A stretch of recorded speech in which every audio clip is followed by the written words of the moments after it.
ശോഭയുടെ ജീവിതകഥ നമ്മൾ ഫ്ലവേഴ്സ് ഒരു കോടിയിലൂടെയൊക്കെ ആൾക്കാർ കണ്ടതാണത്. അപ്പോൾ എന്നാലും ആൾക്കാരത് ആർക്ക് വേണമെങ്കിലും ശോഭയുടെ അനുഭവം ഉണ്ടാകാം എന്നുള്ളത് ഈ നാട്ടിൽ പകൽ പോലെ സത്യമാണ്.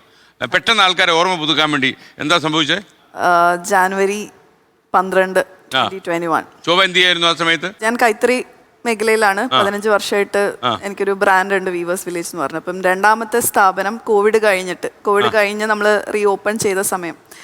അപ്പോൾ രണ്ടാമത്തെ store Kerala art and craft വില്ലേജിനകത്ത് ഓപ്പൺ ചെയ്ത് അപ്പം അതിൻ്റെ കാര്യമായിട്ട് തിരക്കുമായിട്ട് നിൽക്കുകയായിരുന്നു. ഇപ്പോഴത്തെ സ്റ്റോറ് വഴുതക്കാടുള്ള സ്റ്റോറ് റിനോവേഷൻ പരിപാടിയിൽ നിൽക്കുകയാണ്. അപ്പം അന്ന് കുറേ വർക്കേഴ്സ് ഉണ്ടായിരുന്നു, 10-20ഓളം വർക്കേഴ്സ് പഴയ സ്റ്റോറിലും പുതിയ സ്റ്റോറിലും. ഞാൻ റിക്രൂട്ട്മെൻറ്റ് അങ്ങനത്തെ കാര്യങ്ങൾ, സ്റ്റോക്കും കാര്യങ്ങളുമായിട്ട് ഞാൻ തിരക്കിലായിരുന്നു. അപ്പോൾ അന്ന് ക്രാഫ്റ്റ് വില്ലേജിനകത്ത് മഫ്റ്റിയിൽ 2 പേര് വന്ന് എൻ്റെ ഫോണൊക്കെ എൻ്റെ കയ്യിൽ നിന്ന് വാങ്ങിച്ചിട്ട് ഭയങ്കര ഹറാസ് ചെയ്യുന്ന രീതിയിൽ ചോദ്യങ്ങൾ തുടങ്ങി.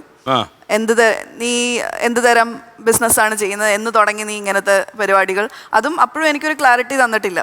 വന്ന് അവിടെ നിന്ന് തന്നെ പഴയ സ്റ്റോറിലേക്ക് കൊണ്ടുപോകായിരുന്നു. അപ്പം ജീപ്പിൽ കയറാൻ പറഞ്ഞു, ഞാൻ പറഞ്ഞു കയറില്ല എന്ന് പറഞ്ഞു. അങ്ങനെ എൻ്റെ വണ്ടിയിൽ അവർ ഓടിച്ചു, ഞാനിരുന്നു, പോലീസ് ഉണ്ടായിരുന്നു.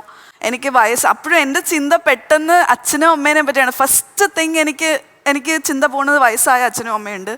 അവർക്ക് ഈ ന്യൂസ് കിട്ടുകയാണെങ്കിൽ അവർക്ക് എന്താ സംഭവിക്കാന്ന് എനിക്ക് ആദ്യമായിപ്പോയി. അപ്പം ഞാൻ അവരോട് പറഞ്ഞു, നിങ്ങൾ എന്താണെങ്കിലും അവർക്ക് എന്തെങ്കിലും സംഭവിച്ചാൽ ഞാൻ ഉണ്ടാവില്ല, നിങ്ങൾ വെറുതെ വിടത്തുമില്ല എന്ന് ഞാൻ അങ്ങനെ എന്തോ പറഞ്ഞു. പിന്നെ എനിക്കൊരു ടെൻഷനായിപ്പോയി, എന്താണ് സംഭവിക്കുന്നത്. പിന്നെ അവിടെ എത്തിയപ്പോഴത്തേക്ക് തന്നെ എനിക്ക് കാര്യം മനസ്സിലായി, ഇത് വളരെ സീരിയസ് ആയിട്ടുള്ള ഒരു കാര്യമാണ്. ബിക്കോസ് ആരെങ്കിലും ട്രാപ്പ് ചെയ്തായിരുന്നു. എക്സാക്ട്ലി. സോ അപ്പം അവിടെ എത്തിയപ്പോൾ തന്നെ, എൻ്റെ പഴയ സ്റ്റോർ എത്തിയപ്പോൾ തന്നെ 10-30ഓളം ഓഫീസേഴ്സ് മഫ്റ്റിയിലും പോലീസ് വേഷത്തിലും ഒരുപാട് പേരുണ്ടായിരുന്നു. അപ്പം എനിക്ക് കാര്യം മനസ്സിലായി, ഇത് വളരെ സീരിയസ് ആയിട്ടുള്ള ഇഷ്യൂ ആണ്. അപ്പം തന്നെ ഞാൻ പറഞ്ഞു ഇത് ട്രാപ്പാണെന്ന്. First thing what I said is, ഇത് ട്രാപ്പാണ്.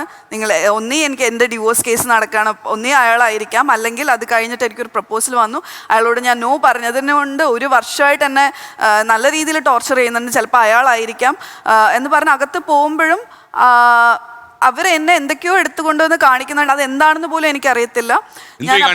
കഞ്ചാവായിരുന്നു. അപ്പം ഞാൻ അവരോട് പറയുന്നുണ്ട്, ഞാൻ എൻ്റെ CCTV ഉണ്ട്, നിങ്ങൾ ചെക്ക് ചെയ്യൂ, ഇതൊരു ട്രാപ്പാണ്, അല്ലെങ്കിൽ എന്നെ നിങ്ങൾ മെഡിക്കൽ ടെസ്റ്റിന് കൊണ്ടുപോകും. എനിക്ക് അറിയില്ല എന്നല്ലാതെ എനിക്ക് വേറെ എന്ത് പറയണം എന്നറിയില്ല. അപ്പൊ തന്നെ അവർ ഡോർ 400 grams.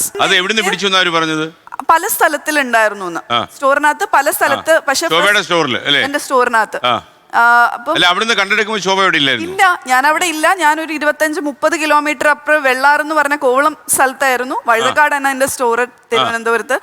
അപ്പൊ ഞാൻ പറയുന്നുണ്ട് അവരോട്, ഞാനിത് ചെയ്തിട്ടില്ല എന്നല്ലാതെ എനിക്ക് വേറെ ഒന്നും പറയാൻ. അതും ഫസ്റ്റ് FIRൽ അവർ എഴുതി വെച്ചിരുന്നതെന്ന് വെച്ചാൽ, ഞാൻ അവിടെ ഫേക്ക് റിപ്പോർട്ട് എഴുതി വെച്ചിരുന്നു, ഞാൻ അവിടെ ഉണ്ടായിരുന്നു, ഞാനാണ് ഈ വസ്തു എടുത്ത് കൊടുത്തതെന്നും ഒക്കെയാണ് അവർ റിപ്പോർട്ട് എഴുതി വെച്ചിരുന്നത്.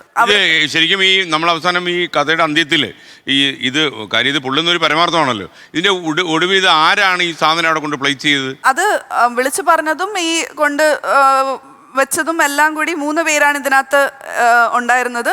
ഒന്ന് എൻ്റെ സ്റ്റാഫ്, ഒരു ജോലിക്കാരി, കെയർടേക്കർ ഉണ്ടായിരുന്നു, ഉഷ എന്ന് പറഞ്ഞിട്ട്. അവര് അതെ, എത്രയോ വർഷം എൻ്റെ കൂടെ ഉണ്ടായിരുന്നു. ഞാൻ അമ്മയെ പോലെ ഞാൻ സ്നേഹിച്ച്. അവരിപ്പോ ഇത് കാണുന്നുണ്ടെങ്കിൽ അത് 10,000 രൂപയ്ക്ക് വേണ്ടിയിട്ട് അവർ എന്നോട് ചെയ്തത് മനസ്സിലായി. അപ്പം അവര് ഈ കാശ് വാങ്ങിച്ചിട്ട് അവര് CCTV ഓഫ് ചെയ്യും, ഓൺ ചെയ്യുകയും ചെയ്തു. അതാണ് അവർ അവിടെ ചെയ്ത അടുത്തൊരു. അതെ, കൊണ്ടുവെക്കാൻ ആയിട്ട് അതെല്ലാം ഉണ്ട്. അപ്പം ഇത് കൊടുത്തു വിട്ടെന്ന് പറഞ്ഞാൽ, ഞാൻ ഫയർ ചെയ്ത് വിട്ട ഒരു എംപ്ലോയിന്റെ കയ്യിൽ. അപ്പം ആ ചെറുക്കൻ വിവേക് രാജ് എന്ന് പറഞ്ഞ പയ്യൻ, അവന് എല്ലാ സ്ഥലങ്ങളും അറിയാം, സ്റ്റുഡിയോ, നോക്ക് ആൻഡ് കോർണർ, ഇവിടെ എന്തൊക്കെയാണെന്ന് അവന് നന്നായിട്ട് അത് ഫുൾ സ്കെച്ച് അറിയാന്നുള്ളൊരു പയ്യന്റെ കയ്യിലാണ് ഇത് കൊടുത്തു വിട്ടത്. കൊണ്ടുവച്ചത് ഞാൻ നോ പറഞ്ഞതിന്.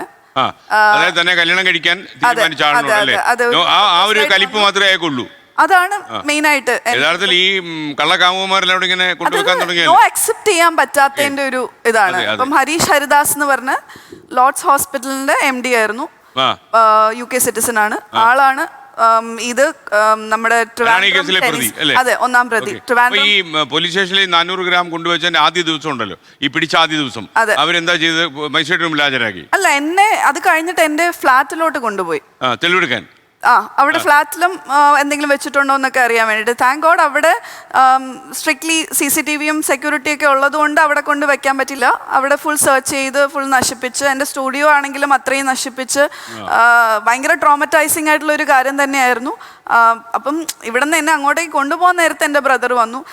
ഈ 20-30 പോലീസുകാർ എന്നെ ചോദ്യം ചെയ്തതെന്ന് പറഞ്ഞാൽ എനിക്ക് പറയാൻ പറ്റില്ല അന്ന് ഞാൻ അനുഭവിച്ച ഹറാസ്മെന്റ്. അതിലൊരു അതിലേതെങ്കിലും പോലീസുകാരെ വിശ്വസിച്ചോ ശോഭ കുറ്റമൊന്നും ചെയ്തിട്ടില്ല? സ്ത്രീ, ഒറ്റ വനിതാ, ഒരു SI, അവർ മാത്രമാണ് എനിക്ക് സ്ത്രീ എന്നൊരു പരിഗണന തന്നത്.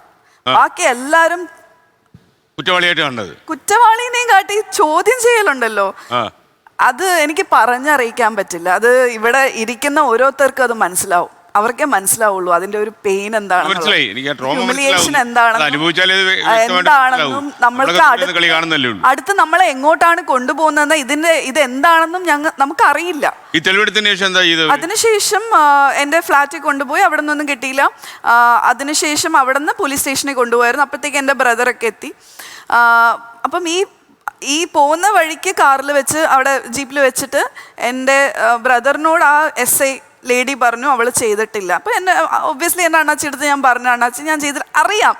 സ്മോക്കിംഗ്, എൻ്റെ സ്റ്റുഡിയോ നോ സ്മോക്ക് ഏരിയ ആണ്. അതൊരു തറവാടാണ്, 150 വർഷം പഴക്കമുള്ള ഡൂർബാസിയുടെ തറവാടാണ്. അവിടെ എല്ലാവർക്കും വരുന്ന എല്ലാവർക്കും അറിയാമെന്നുള്ളത് അത് നോ സ്മോക്ക് ഏരിയ ആണ്. അവിടെ ഇങ്ങനെ ഒരു സ്ഥാനം, അതും ബഹുമാനപ്പെട്ട അന്ന് നമ്മുടെ CM അദ്ദേഹവും അതുപോലെ തന്നെ DGP ബെഹ്റ അദ്ദേഹമായിരുന്നു, ശ്രീജിത്ത് IPS. അപ്പം ഈ 2 മാസം ഞാൻ കയറി ഇറങ്ങി പോലീസ് സ്റ്റേഷനിൽ. കൊണ്ടുപോയ ഇല്ല, 400 ഗ്രാംസ് ആയതുകൊണ്ട് എന്നെ റിമാൻഡ് ചെയ്തില്ല. 1 കിലോയുടെ മുകളിലായിരുന്നു. ഇന്നിപ്പം ഞാൻ ഇവിടെ ഇരുന്ന് സംസാരിക്കുന്നുണ്ടാവുമെന്നും ഇല്ല എന്ന് പോലും എനിക്കറിയില്ല. ബിക്കോസ് അന്ന് എന്നോട് പറഞ്ഞു കേസ് ഇതായതുകൊണ്ട് ഫൈൻ അടച്ചാൽ മതി എന്ന് പറഞ്ഞു. ഫൈൻ അടച്ച് തീർക്കാന്നുള്ളതേ ഉള്ളൂ. അപ്പം ഞാൻ പറഞ്ഞു ഫൈൻ അടച്ച് തീർക്കാന്ന് പറഞ്ഞാൽ അതിൻ്റെ അർത്ഥം ഞാനിത് കുറ്റം ഏറ്റെടുക്കുന്നു എന്നാണ്. അതിന് ഞാൻ കുറ്റം ഏറ്റെടുക്കാൻ ഞാൻ ചെയ്തിട്ടില്ല. എനിക്ക് അവിടെ ഇരുന്ന് കരഞ്ഞ് ഞാൻ ചെയ്തിട്ടില്ല ഇല്ല എന്ന് എൻ്റെ ഒരു വാക്കല്ലാതെ അവിടെ മുഴങ്ങിയിട്ടുണ്ടാവും. ഈ ട്രാപ്പ് ചെയ്തെന്ന് പറഞ്ഞാൽ നമ്മൾ ഇന്ന് വിശ്വസിക്കുന്ന ആളുണ്ടല്ലോ, ആ ഹോസ്പിറ്റൽ MD എന്ന് പറഞ്ഞ ആള്, അയാളെ പിന്നെ പിടിച്ചോ പോലീസ്? പിടിച്ചു. അത് പിടിക്കാൻ കാരണം എന്ന് പറഞ്ഞാൽ 2 മാസം ഞാൻ നമ്മുടെ മ്യൂസിയം സ്റ്റേഷൻ കയറി ഇറങ്ങിയപ്പം എനിക്ക് മനസ്സിലായി ഈ കേസ് ഒരു സ്ഥലത്തും പോകുന്നില്ല എന്നുള്ളത്. ഞാൻ 2ാമത്തെ ദിവസം മുതൽ ഞാൻ താൻ പാതി ദൈവം പാതി എന്നുള്ള കാര്യമാണ്. നമ്മൾ ചെയ്യേണ്ട കാര്യം നമ്മൾ ചെയ്യുക, ബാക്കി ദൈവത്തിന് വിടുക എന്നുള്ളതാണ്. 2ാമത്തെ ദിവസം മുതൽ ഞാൻ എൻ്റെ ജോലി ചെയ്തു തുടങ്ങി. അതിൻ്റെ കൂടെ തന്നെ ഈ കേസിൻ്റെ പുറകെയും പോയി തുടങ്ങി. ബിക്കോസ് എൻ്റെ കാര്യം നോക്കാൻ ഞാൻ മാത്രമേ ഉള്ളൂ. എന്നെ വിശ്വസിച്ച് എൻ്റെ കൂടെ നിൽക്കുന്ന കുറേ പേരുണ്ട്. അപ്പോൾ അവരുടെ കാര്യവും എനിക്ക് നോക്കണം. അല്ലാതെ ഒരു ബാധ്യതയായിട്ട് ബേർഡനായിട്ട് വീട്ടുകാർക്കോ, അല്ലെങ്കിൽ ഒന്നാമത് ഞാൻ ഒറ്റയ്ക്ക് ജീവിക്കുന്ന സ്ത്രീയാണ്. ഒരു ഡൊമസ്റ്റിക് വയലൻസ് എന്ന് പറഞ്ഞ ആ ഒരു ജീവിതത്തിൽ നിന്ന് ഞാൻ ഫൈറ്റ് ചെയ്ത്, അന്ന് വിസ്മയ കേസിൻ്റെയൊക്കെ സമയത്ത് ഓരോരുത്തർ ചോദിക്കുന്നുണ്ട് എന്തുകൊണ്ട് ആ കുട്ടി ആത്മഹത്യ ചെയ്തു, എന്തുകൊണ്ട് പുറത്തിറങ്ങി ഒറ്റയ്ക്ക് ജീവിച്ചില്ല എന്ന്. അങ്ങനെ ഒരു പ്രാവശ്യം ഞാൻ ആത്മഹത്യക്ക് ശ്രമിച്ച് എനിക്ക് ദേവിയായിട്ട് എനിക്ക് എൻ്റെ ജീവിതം തിരിച്ച് തന്ന്, അന്ന് ഞാൻ എടുത്ത തീരുമാനമാണ് ഇനി എൻ്റെ ലൈഫിൽ എന്ത് വന്നാലും ഞാൻ മുമ്പോട്ട് പോകും, ഞാൻ ശക്തമായിട്ട് ഞാൻ പ്രതികരിക്കും, എൻ്റെ ജീവിതം ഞാൻ ജീവിക്കും. എത്ര ദിവസം കഴിഞ്ഞിട്ടാണ് ഈ MD പിടിച്ചത്? 2 months. അപ്പം ഞാൻ കയറി ഇറങ്ങുമ്പോൾ എനിക്ക് മനസ്സിലായി. അങ്ങനെ ഞങ്ങൾ ബഹുമാനപ്പെട്ട CMന് പെറ്റീഷൻ കൊടുത്തു.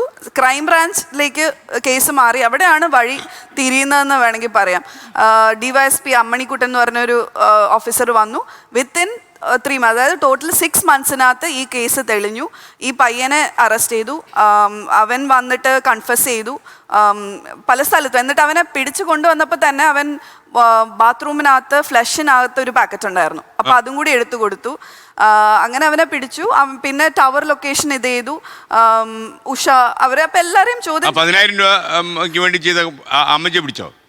എനിക്ക് ഏറ്റവും കൂടുതൽ ദേഷ്യം എനിക്ക് അവരോടാണ്. ദേഷ്യം എന്നല്ല, എനിക്ക് സങ്കടമാണ്, എനിക്ക് വിഷമമാണ്. അത്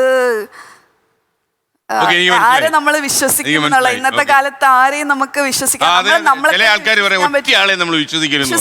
ഈ 6 മാസം ഞാൻ കേസ് തെളിയിക്കാൻ ഇത് ഞാൻ തെളിയിക്കോ ഇല്ലയോ എന്ന് ഞാൻ അനുഭവിച്ച വേദന ഉണ്ടല്ലോ, ട്രോമ ഉണ്ടല്ലോ, അതിപ്പം പലർക്കും പോലീസ് സ്റ്റേഷനിൽ കൊണ്ടുപോയി ഇടി കൊടുത്തിട്ടുണ്ടാവും. അത് വേദന തന്നെയാണ്. പക്ഷെ അതിനെയും കാട്ടി മെന്റൽ ട്രോമ നമ്മൾ അനുഭവിച്ചത്, നമുക്ക് ആരുടെയും മുഖത്ത് നോക്കാൻ പറ്റില്ല. ഒരു വണ്ടി ഓവർടേക്ക് ചെയ്യുകയാണെങ്കിൽ നമ്മൾ അറ്റാക്ക് ചെയ്യാൻ വരുന്നു, അല്ലെങ്കിൽ ആസിഡ് അറ്റാക്ക് ചെയ്യും, അല്ലെങ്കിൽ എനിക്ക് ഒരാളുടെ മുഖത്ത് നോക്കാൻ പറ്റില്ല എന്ന്, നമുക്ക് കണ്ണി നോക്കി സംസാരിക്കാൻ പറ്റില്ല എന്ന് പറഞ്ഞാൽ അപ്പൊ എത്രമാത്രം എന്റെ കോൺഫിഡൻസ് എന്റെ മുഖ്യമന്ത്രി കൊടുത്ത പരാതിയാണ് വഴിത്തിരിവായത്. മുഖ്യമന്ത്രി ആ കാര്യത്തിൽ ഒരു സ്ട്രോങ് നിലപാടെടുത്തു. അത് അന്ന് അതെനിക്ക് എത്രത്തോളം എനിക്ക് നന്ദി പറഞ്ഞാൽ, ബിക്കോസ് അത്രത്തോളം മണി ആൻഡ് പവർ ഉള്ള ഒരു എതിരാളിയുടെ ഓപ്പോസിറ്റ് എന്നാണ് ഞാൻ ഇത് ചെയ്തത്, ഫൈറ്റ് ചെയ്തത്. അപ്പം അദ്ദേഹം അതൊന്നും അത്ര പ്രഷർ വന്നിട്ട് പോലും അത് ക്രൈംബ്രാഞ്ചിന് കൊടുത്ത് അത് അന്വേഷിച്ച് പോലീസ് ഓഫീസേഴ്സിന് big round of applause please. Because ഇന്ന് ഞാൻ ഇവിടെ ഇരുന്ന് കോൺഫിഡൻസോട് കൂടി സംസാരിക്കുന്നു. പലരും എനിക്ക് തരേണ്ട റെസ്പെക്റ്റ് എനിക്ക് തിരിച്ച് കിട്ടിയത് ഇസ് ബിക്കോസ് ആ കേസ് തെളിഞ്ഞത് കൊണ്ടാണ്. ഇല്ലായിരുന്നെങ്കിൽ ഞാൻ കഞ്ചാവ് ഡീലർ എന്നുള്ള രീതിയിൽ അതും സ്ത്രീ സ്പെഷ്യലി നമുക്കറിയാം, നമുക്ക് ഒറ്റയ്ക്ക് ഈ സമൂഹത്തിൽ ജീവിക്കാൻ എന്തുമാത്രം ഡിഫിക്കൽട്ട് ഉള്ള അതും ഒറ്റയ്ക്ക് ജീവിക്കുക. ഒരു ഫ്ലാറ്റ് കിട്ടുക എന്ന് പറയുന്നതും ഭയങ്കര ബുദ്ധിമുട്ടുള്ള ഒരു കാര്യം. ഒരു വീട് എത്ര മണിക്കൂർ സ്റ്റേഷനിൽ ഇരുന്നു ഇതുമായിട്ട് ബന്ധപ്പെട്ട്? അന്നത്തെ ദിവസം മൊത്തം ഇരുന്നിട്ടുണ്ട്. ഇന്ന് എനിക്ക് അത് കാരണം എനിക്ക് എന്നിൽ സംഭവിച്ച കാര്യമാണ്. ഞാൻ ഇപ്പൊ എന്നെ അടുത്ത് പറഞ്ഞു, ഇവിടെ വന്നപ്പോ മേക്കപ്പ് റൂമിൽ ആ ബാഗ് കൊടുക്കാൻ പറഞ്ഞു. ഞാൻ പറഞ്ഞു ഞാനില്ല ചേട്ടാ, ഞാൻ കൈ വെച്ചോളാന്ന്. ബിക്കോസ് അതാണ് എനിക്ക് വന്ന ഒരു മാറ്റം. ഇത് ആർക്ക് വേണമെങ്കിലും സംഭവിക്കാം. നാളെ പോക്കറ്റിലോ നാളെ ബാഗിലോ നിങ്ങൾ ട്രാവൽ ചെയ്യുമ്പോഴോ എന്തെങ്കിലും ഒരു അത് ആ നർക്കോട്ടിക് ടീം പറഞ്ഞത്, അത് ടാബ്ലറ്റ് ഒക്കെ ആണെങ്കിൽ നോൺ ബെയിലബിൾ ഒഫൻസ് ആണ്. അപ്പൊ എനിക്ക് ദൈവമായിട്ട് എനിക്ക് തോന്നുന്നു മേ ബി അയാൾ 1 കിലോ കൊടുത്തിട്ട് വിട്ടിട്ടുണ്ടാവും. ചിലപ്പോൾ ആ ചെറുക്കൻ 400 ഗ്രാം ആയിരിക്കും കൊണ്ടുവച്ചത് അവിടെ. എനിക്കറിയില്ല എന്താണ് സംഭവിച്ചതെന്ന്. എന്തായാലും ഇന്ന് ഞാൻ ഇവിടെ ഇരുന്ന് സംസാരിക്കുന്നെങ്കിൽ അതിന് കാരണം എന്ന് പറഞ്ഞാൽ നമ്മൾ തിരിച്ച് ഫൈറ്റ് ചെയ്തതുകൊണ്ടാണ്. ഞാൻ ആ പറഞ്ഞ 2000 രൂപ ഫൈൻ അടയ്ക്കാതെ ഞാൻ ഇത് ഫൈറ്റ് ചെയ്യാമെന്ന് ഞാൻ മുമ്പോട്ട് കാല് വെച്ചതുകൊണ്ടാണ്. എനിക്ക് എത്ര കാലം അതും ഇന്ത്യയിൽ എത്ര നാർക്കോട്ടിക് കേസ് തെളിഞ്ഞിട്ടുണ്ടെന്ന് എനിക്കറിയില്ല ഇത്രയും പെട്ടെന്ന് 6 മാസത്തിനകത്ത്. ലോകത്തെവിടെയായാലും ഏത് സമയത്തും 24 വാർത്തകളും ഓഗ്മെന്റഡ് റിയാലിറ്റി പാക്കേജുകളും എക്സ്പ്ലെയിനറുകളും വിശദമായി കാണാൻ ഞങ്ങളുടെ യൂട്യൂബ് ചാനൽ നിങ്ങൾക്ക് സബ്സ്ക്രൈബ് ചെയ്യാം.